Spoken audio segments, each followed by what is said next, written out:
स्वागत है मेरा एक और नए वीडियो में। आज हम पढ़ेंगे छत्तीसगढ़ में शासन करने वाले प्रमुख राजवंशों के बारे में, जो कि छत्तीसगढ़ के साथ साथ अदर राज्यों में भी शासन कर रहे थे। ठीक है, तो मैंने बहुत ही शॉर्ट में और बहुत ही कम चीज़ों में आपको समझाने का प्रयास किया है।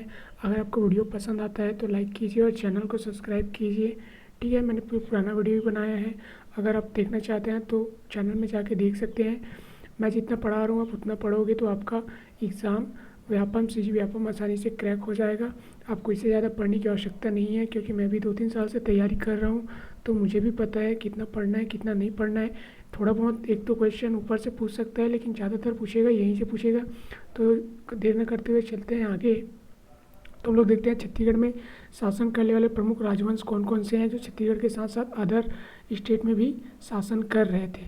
ठीक है दोस्तों, तो हम लोग सबसे पहले देखते हैं कि मौर्य वंश। सबसे पहले कौन कौन सा वंश आता है? मौर्य वंश। इसमें 3-4 वंश आते हैं दोस्तों। ठीक है, इसको मैंने ऐसा याद किया है, मौसा कु वागु। ठीक है, मौसा कु वागु। मौसा कु वागु मतलब मौ से मौर्य वंश, कु मतलब कुषाण वंश, नहीं मौ मतलब मौसा मतलब मौ मतलब मौ सा कु और वागु। ठीक है, तो इसका मतलब, ठीक है दोस्तों, ये जो मौ है, मौ का मतलब मौर्य वंश, सा मतलब सातवाहन वंश, कु मतलब कुषाण वंश, वा मतलब वाकटक वंश और गु मतलब गुप्त वंश। ठीक है, मौसा कु वागु, मौसा कु वागु, मौर्य वंश, सातवाहन वंश, कुषाण वंश, वाकटक वंश, गुप्त वंश। मौसा कु वागु, मौसा कु वागु, मौसा कु वागु। 3-4 बार बोलेंगे, आप भी मेरे साथ बोलिए, आपको याद हो जाएगा। ठीक है, अब बढ़ते हैं आगे। ठीक है, यहाँ तक आपको क्लियर हुआ? ठीक है, अब हम लोग देखते हैं कि इसका शासनकाल कब से कब तक रहा। जो मौर्य वंश है, सबसे पहले जो राजवंश पढ़ते हैं मौर्य वंश। ठीक है, तो 322 से लेके 185 तक इसका ईसा पूर्व तक इसका ईसा पूर्व तक इसका शासन रहा। ठीक है, उसके बाद देखते हैं ऐतिहासिक पुरातात्विक साक्ष्य कहाँ कहाँ मिले हैं। इसके ऐतिहासिक पुरातात्विक साक्ष्य हमने रामायण काल का भी देखा, महाभारत काल का भी देखा। ठीक है दोस्तों, तो इसके इसके पुरातात्विक साक्ष्य कहाँ कहाँ मिलते हैं? ठीक है, साक्ष्य ये जो छत्तीसगढ़ जो कलिंग राज का एक भाग था। ठीक है, जब कलिंग विजय, जो आपको पता होगा सम्राट अशोक ने कलिंग के लिए युद्ध किया, तो कलिंग विजय के पश्चात जो मौर्य वंश का अंग बना, कौन अंग बना? ये जो छत्तीसगढ़ है वो कलिंग विजय के पश्चात मौर्य साम्राज्य का अंग बना। ठीक है दोस्तों, और ये कहाँ, इसका बारे में पता चलता है हमें? रायगढ़। जो रायगढ़ में बहुत सारे गुफा हो गए दोस्तों, हमने पाषाण काल में भी देखा था, नवपाषाण काल, पूर्व पाषाण काल, मध्य पाषाण काल। तो नवपाषाण काल में हमने क्या देखा था? सिंघनपुर की गुफा, तो रायगढ़ में देखा था। ठीक है, इसमें कब्र पहाड़ भी वही है। और जो जोगीमारा की गुफा है ये भी क्या है आपकी? रायगढ़ में। ठीक है दोस्तों, मतलब रायगढ़ साक्ष्यों की दृष्टि से महत्वपूर्ण हो जाता है। बहुत सारे क्वेश्चन इसी से बनता है कि रायगढ़ में कौन सी गुफा है, क्या चीज़ प्राप्त होता है। ठीक है, तो यहाँ मौर्य वंश के साक्ष्य भी प्राप्त हुए हैं। और क्या साक्ष्य प्राप्त हुए हैं दोस्तों? यहाँ जो 2 नर्तक एवं नर्तिका, ठीक है, नर्तक किसको बोलते हैं? डांसर। और नर्तिका किसको बोलते हैं? जो उसके साथ फीमेल जो डांसर होती है उसको। ठीक है, तो यहाँ 2, एक नर्तक और एक नर्तिका। ठीक है, इसकी प्रेम गाथा का वर्णन किया गया है। किसका? देवदत्त नर्तक और सुतनुखा नर्तकी। ठीक है, प्रेम गाथा का वर्णन। और प्रेम गाथा का वर्णन तो मिला है, लेकिन साथ ही ये कौन से भाषा में है? पाली भाषा में है दोस्तों। और पाली भाषा किसकी थी? ये मौर्य वंश की भाषा थी, पाली भाषा। और लिपि कौन सी थी? ब्राह्मणी लिपि। ठीक है दोस्तों, इसीलिए इसको मौर्य साक्ष्य में रखा गया है। ठीक है, गुफा में स्थित चित्र मूर्तिकला, ठीक है, उत्कृष्ट उदाहरण है। ठीक है, मूर्तिकला और चित्रकला इसके क्या है? उत्कृष्ट उदाहरण है। ठीक है, आपको एमसीक्यू में पूछा जा सकता है कि मौर्य वंश के उत्कृष्ट उदाहरण कौन से है, या ठीक है, चित्रकला और मूर्तिकला। ठीक है दोस्तों, अब चलते अशोक ने दक्षिण कौशल, ठीक है, दक्षिण कौशल की राजधानी में एक स्तूप निर्माण करवाया था। दक्षिण कौशल की राजधानी, ठीक है, में स्तूप निर्माण करवाया था। ठीक है, और 2 अभिलेख इसके प्राप्त हुए हैं। किसके? हमें 2 अभिलेख किसके प्राप्त हुए? अशोक के 2 अभिलेख। आपको पता होगा ये बहुत सारे अभिलेख इसके जो मिलते हैं सम्राट अशोक के। तो एक सरगुजा जिले में प्राप्त हुआ है, सरगुजा जिले में, और जांजगीर चांपा के ठठारी में, अकरतला के बार में, ठीक है, और रायगढ़ के आपके प्राप्त हुआ है तारापुर में।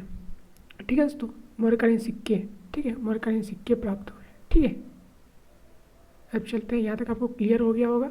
अगर वीडियो यहाँ तक पसंद आ रहा है तो लाइक कीजिए और चैनल को सब्सक्राइब कर दीजिए दोस्तों, मोटिवेशन मिलता है।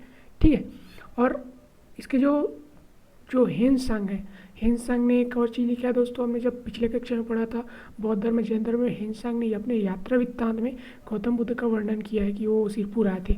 तो इन्होंने एक और पुस्तक लिखी है CU की, जिसका नाम यात्रा वृत्तांत CU की। ठीक है, उसमें भी यह पता चलता है कि मौर्य वंश के बारे में पता चलता है। ठीक है दोस्तों, और हमने जो ट्रिक बनाया था मौसाकू वागू, तो मौर्य वंश में देख लिया, और मौसा मतलब सातवाहन वंश, दूसरा है सातवाहन वंश।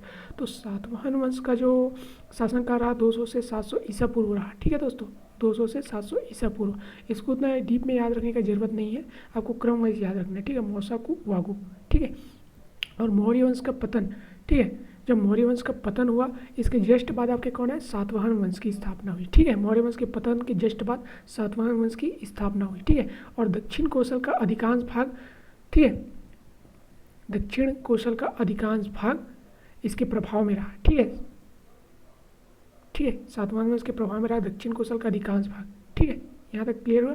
और स्वयं को ये क्या कहते थे दोस्तों, स्वयं को ये दक्षिणापथ का स्वामी कहते थे। दक्षिण पथ मतलब जो छत्तीसगढ़ है उसका स्वामी। ठीक है, दक्षिण पथ का स्वामी। दक्षिण पथ का स्वामी कौन है, सातवाहन वंश। ये एग्जाम में MCQ में पूछा जाता है, मैंने बहुत सारे एग्जाम दिलाए, उसमें पूछा गया था कि दक्षिण पथ का स्वामी किसे कहते हैं। तो उसमें मौर्य वंश, कुषाण वंश, वाकाटक वंश, गुप्त वंश ऐसे करके दिया रहता है। तो आपको सातवाहन वंश, ठीक है, टिक करना है। और जाति इनकी क्या थी, जाति इनकी ब्राह्मण जाति थी। ठीक है, जो मौर्य वंश के थे वो उनका अलग है, वो सम्राट अशोक बौद्ध के अनुयायी थे। ठीक है, गौतम बुद्ध के अनुयायी। ठीक है, इसके बाद हम लोग पढ़ते हैं राजधानी। तो इसकी राजधानी प्रतिष्ठान थी। जो सातवाहन वंश के जो शासक थे वो अपनी राजधानी प्रतिष्ठान महाराष्ट्र में स्थापित किए थे। ठीक है, और प्रमुख शासक इसके कौन कौन से, इसके दो प्रमुख शासक हुए मेन। पहला तो सतकर्णी प्रथम और दूसरा अपीलक। और वर्धत श्री है वो उतना इंपॉर्टेंट नहीं है जितना ये दो इंपॉर्टेंट है। ठीक है, सतकर्णी प्रथम और अपीलक, इसको आपको नाम को याद रखना है, सतकर्णी प्रथम और अपीलक, सतकर्णी प्रथम और अपीलक। ठीक है, और मौसाकू वागू आपको तो याद होगा। ठीक है, और रोमकालीन स्वर्ण मुद्राएं कहाँ पर, चकरबेड़ा जो है कहाँ पे, बिलासपुर। बिलासपुर में बहुत सारी मुद्राएं प्राप्त हुई है, जैसे साक्ष्य हमें रायगढ़ में मिलता है, सिंगनपुर की गुफा, कबरा पहाड़, और आपके एक और गुफा है तो वहाँ मिलता है। और ज़्यादातर जो आपके सिक्के वगैरह हैं वो आपके बिलासपुर ज़िले में भी ज़्यादा मिलते हैं। ठीक है, ठीक है, अब चलते हैं आगे। तो आगे हम लोग देखते हैं कि अपीलक की मुद्रा आपके रायगढ़, बालपुर, ठीक है, और बिलासपुर। देखिए यहाँ पे भी बिलासपुर हुआ है, रोमकालीन मुद्राएं, स्वर्ण मुद्राएं और सातवाहन सिक्के बिलासपुर। ठीक है, मतलब बिलासपुर में देखो दो सिक्का मिल रहा है। ठीक है, और मल्लार से, बिलासपुर के मल्लार से। ठीक है, आर्य संस्कृति का विस्तार यहीं से हुआ है दोस्तों। आर्य संस्कृति का विस्तार भी ना सातवाहन काल के समय हुआ है। ठीक है, विस्तार हुआ है, मतलब ये फैले हैं एक जगह से दूसरी जगह। ठीक है, इसके बाद आता है क्या, कुषाण वंश। ठीक है, मौसाकू वागू मतलब मौसा मौर्य वंश में देख लिया, सातवाहन वंश देख लिया। अब देखते हैं हम लोग कुषाण वंश। कुषाण वंश, ठीक है, अब कुषाण वंश उतना इंपॉर्टेंट नहीं है लेकिन इसको पढ़ना तो पड़ेगा। ठीक है, मैं जितना बता रहा हूँ उतने ही आप पढ़ोगे तो आपका व्यापक आसानी से क्लियर हो जाएगा। ठीक है, विक्रमादित्य कनिष्क के सिक्के छत्तीसगढ़ से प्राप्त हुए हैं दोस्तों, ये आपको याद रखना है। विक्रमादित्य कनिष्क के सिक्के कहाँ से प्राप्त हुए हैं, तो छत्तीसगढ़। ठीक है, छत्तीसगढ़ से प्राप्त हुए। और तांबे के सिक्के बिलासपुर। देखिए मैंने आपको पहले ही बताया था कि बिलासपुर जो साक्ष्य की दृष्टि से, सिक्कों की दृष्टि से भी महत्वपूर्ण हो जाता है, क्योंकि यहाँ 2-3 हमने देख लिया कि बिलासपुर से सिक्के प्राप्त हुए, स्वर्ण मुद्रा हुआ और सातवाहन काल के सिक्के प्राप्त हुए, और इधर देखिए कुषाण वंश के सिक्के भी हमें बिलासपुर से प्राप्त हुए। ठीक है, ये पूछा जाता है MCQ में। ठीक है, और जो स्वर्ण मुद्रा है कुषाण वंश का जो स्वर्ण मुद्रा है वो तेलीकोट रायगढ़ से प्राप्त हुआ है। ठीक है, रायगढ़ का गुफा फेमस है, आपको बता चुका हूँ 2-3 बार। और ये तेलीकोट यहाँ से स्वर्ण मुद्रा किसका, कुषाण वंश का। ठीक है दोस्तों, अब चलते हैं आगे।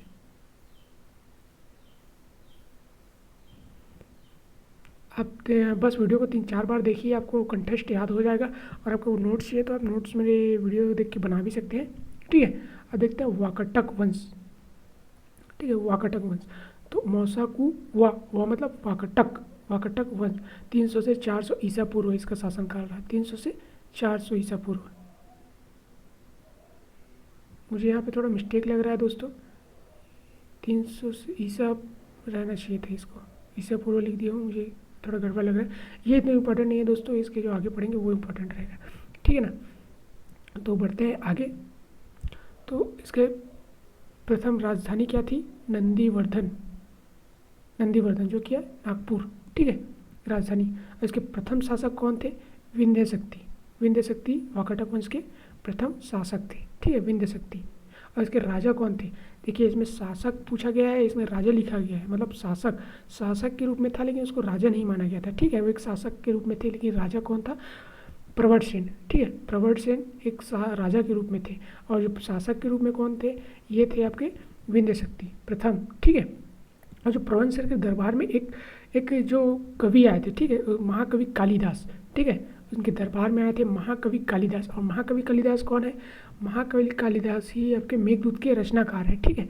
जो महाकवि यात्रा के दौरान जब उन्होंने महाकवि कालिदास प्रवरसेन के उसमें दरबार में अपनी यात्रा के दौरान उन्होंने सरगुजा के पहाड़ में, ठीक है, सरगुजा के रामगढ़ की पहाड़ी में उन्होंने एक किताब लिखी, उसका नाम है मेघदूत, ठीक है, मेघदूत और मेघदूत की रचना की, ठीक है। आपको एमसीक्यू में पूछा जाएगा कि मेघदूत की रचना किसने की, तो आपको टिक करना है कि महाकवि कालिदास जी ने मेघदूत की रचना की, ठीक है।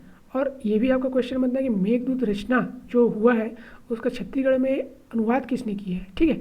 तो हमारे छत्तीसगढ़ से ही थे वो मुकुटधर पांडे, जिन्होंने मेघदूत की रचना को छत्तीसगढ़ में अनुवाद किया है, ठीक है। मुकुटधर पांडे द्वारा मेघदूत की रचना का छत्तीसगढ़ में अनुवाद किया गया, ठीक है दोस्तों। अब देखते हैं ठीक है, कि जो वाकाटक वंश है, ठीक है, जो वाकाटक वंश है उसकी जो मुद्राएं हैं हमें कहाँ से प्राप्त होती है, ठीक है। जो स्वर्ण मुद्राएं हैं वो बानभरत मोहल्ला से प्राप्त होती है और जो अन्य सिक्के हैं वो दुर्ग से प्राप्त होते हैं, ठीक है दोस्तों। और जो ताम्रपत्र है वो राजिम अडेयार से प्राप्त होते हैं, ठीक है। जो स्वर्ण मुद्रा है वो कहाँ से? आपको मौसाकू वागू मतलब वाकाटक वंश, वो कहाँ से? बानभरत मोहल्ला से। और अन्य सिक्के जो है दुर्ग से प्राप्त होते हैं, ठीक है। और ताम्रपत्र जो वाकाटक वंश के ताम्रपत्र है वो आपको कहाँ से प्राप्त होते हैं? राजिम और डेयर से। अब प्रमुख शासक इसके कौन थे? तो इसको दो प्रमुख शासक थे, कौन से? महेंद्र सेन रुद्रसेन, ठीक है। आपको याद हो गया होगा, अगर याद नहीं हुआ तो एक दो बार वीडियो को देखिए, आपको अच्छे से याद हो जाएगा, ठीक है। अब देखते हैं मौसाकू वाकाटक वंश और गु मतलब गुप्त वंश, ठीक है। अब गुप्त वंश का जो शासनकाल रहा, ठीक है, गुप्त वंश, ठीक है, हम लोग देखते हैं गुप्त वंश। चंद्रगुप्त ये अलग है, चंद्रगुप्त मौर्य अलग है और चंद्रगुप्त अलग है, ठीक है दोस्तों। इसमें समुद्रगुप्त आता है, इसमें कुमारगुप्त आता है, स्कंदगुप्त आता है, चंद्रगुप्त द्वितीय आता है, जिसके शासनकाल में जो हेनसांग है वो आए थे, ठीक है दोस्तों। अब चलते हैं आगे, ठीक है। समुद्रगुप्त ने दक्षिण कौशल एवं महाकांतार को विजय के पश्चात अपने साम्राज्य में ग्रहण मोक्ष नीति के तहत सम्मिलित नहीं किया। जो समुद्रगुप्त है उन्होंने ग्रहण मोक्ष नीति के तहत जो छत्तीसगढ़ को विजय तो कर लिए थे लेकिन उसको शामिल नहीं किया, ठीक है।